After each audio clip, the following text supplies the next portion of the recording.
ഹരി ഓം. ഓം നമോ ഭഗവതേ വാസുദേവായ. സർവധർമാൻ പരിത്യജ്യ മാമേകം ശരണം വ്രജ. അഹം ത്വാ സർവപാപേഭ്യോ മോക്ഷയിഷ്യാമി മാ ശുചഃ. ഇത് ഭഗവത്ഗീത 18-ാമത്തെ അധ്യായമായ മോക്ഷ സന്യാസ യോഗത്തിൻ്റെ 66-ാമത്തെ ശ്ലോകമാണ്. ഭഗവത്ഗീതയുടെ കാതലായ ശ്ലോകമാണിത്.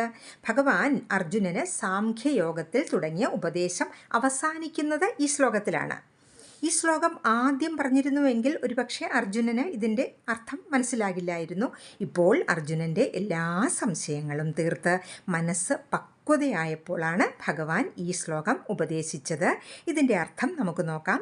സർവധർമാൻ പരിത്യജ്യ, സകല ധർമ്മങ്ങളെയും പരിത്യജ്യ ഉപേക്ഷിച്ചിട്ട്, മാമേകം ശരണം വ്രജ, എന്നെ ഒരാളെ തന്നെ ശരണം പ്രാപിക്കുക.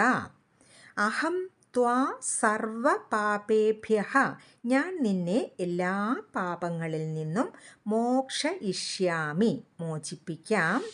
മാ ശുചഃ, നീ ദുഃഖിക്കേണ്ട. അതായത് സകല ധർമ്മങ്ങളെയും ഉപേക്ഷിച്ചിട്ട് നീ എന്നെ തന്നെ ശരണം പ്രാപിക്കുക. ഞാൻ നിന്നെ എല്ലാ പാപങ്ങളിൽ നിന്നും മോചിപ്പിക്കാം, നീ വ്യസനിക്കേണ്ട.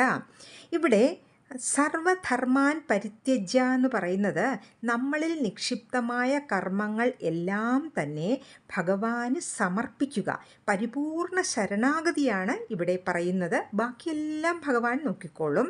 അതുകൊണ്ട് ആ പരമോന്നതമായ ആ സത്യത്തിൽ, ആ പരബ്രഹ്മത്തിൽ നമ്മുടെ കർമ്മങ്ങളെ ഒക്കെ സമർപ്പിച്ച് ജീവിച്ചാൽ നമുക്ക് ദുഃഖിക്കേണ്ടി വരില്ല. ഭഗവത്ഗീതയിലെ ഈ ശ്ലോകം വളരെ പ്രാധാന്യപ്പെട്ടതാണ്. ദിവസവും ചൊല്ലാനായിട്ട് ശ്രമിക്കുക. ഹരി ഓം.